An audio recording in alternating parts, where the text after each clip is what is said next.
I mean, I think I think it would make far fewer mistakes, obviously, if I could go, like, here's a list of all the dumb things you're about to do, please do not do them. Wouldn't we all? It'd be a very long list, and like, here, let me write it down or something, I mean, hindsight's 20/20, so it's hard to say. I mean, I've made so many foolish mistakes, I lost count, honestly. I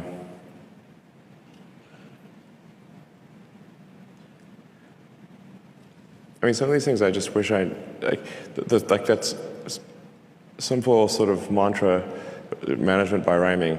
I mean, it worked for Homer, okay? But management by rhyming is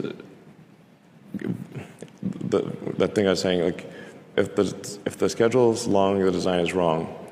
We've overcomplicated the design many times. And I think we should have just gone with a simpler design,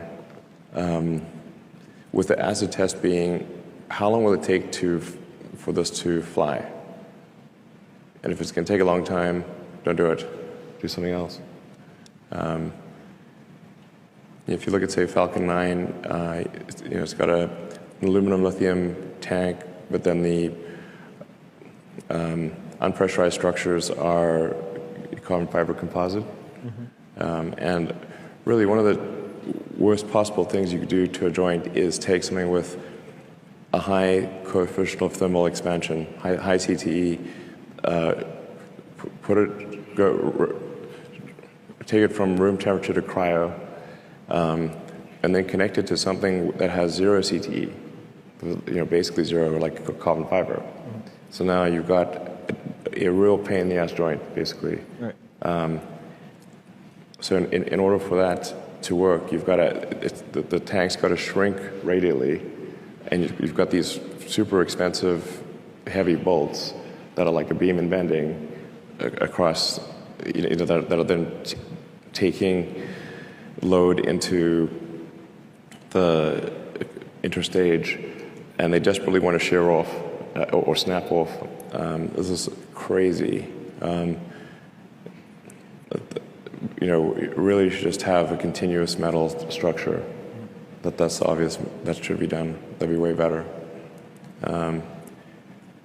Things expand to fully available resources. So then, like, sometimes you should say no to things that you don't. Like the original Falcon 1 team, which did the fairing, tanks, engines, everything pretty much, was maybe a little over 100 people. Okay. And now SpaceX is like 6,000 people, I think, something like that. So really just simplify your product as much as possible.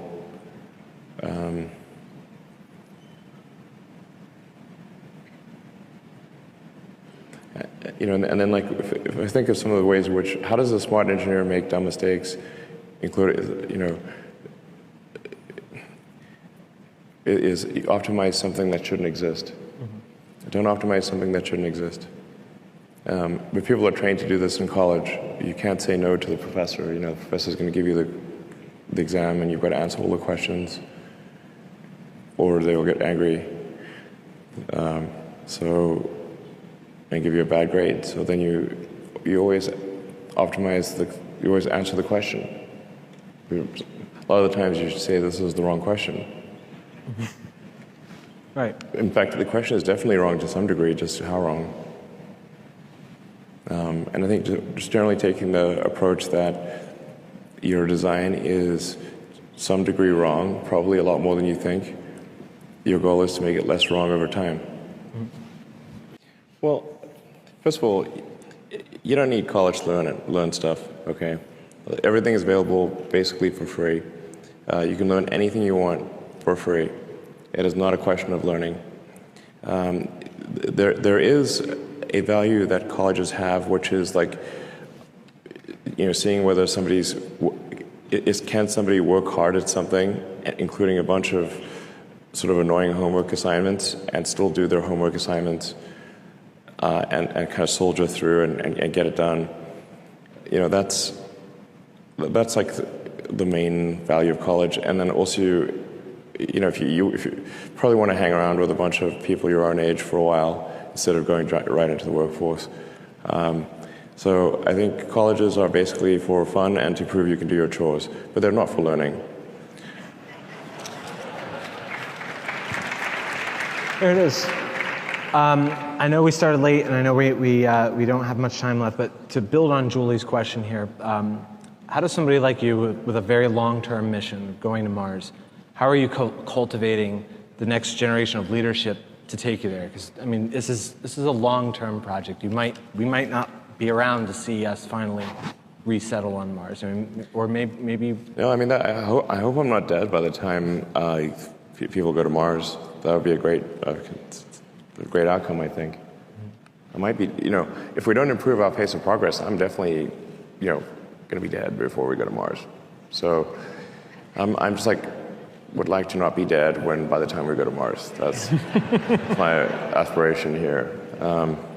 So if it's taken us 18 years just to get ready to do the first people to orbit, we better improve our rate of innovation, or, based on past trends, I am definitely going to be dead before Mars.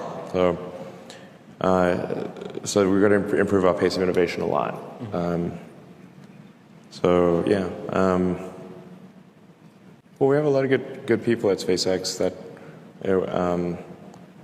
a lot of really talented people. In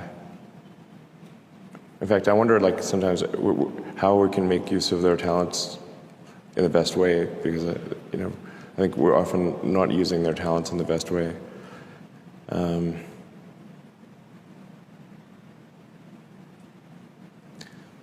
But to the point of the question that was just asked, I want to make sure Tesla recruiting does not have anything that says requires university, because that's absurd.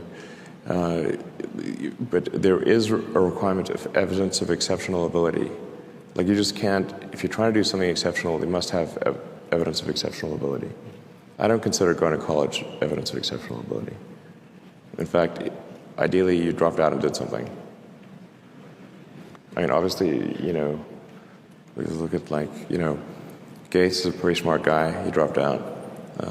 Jobs is pretty smart, he dropped out.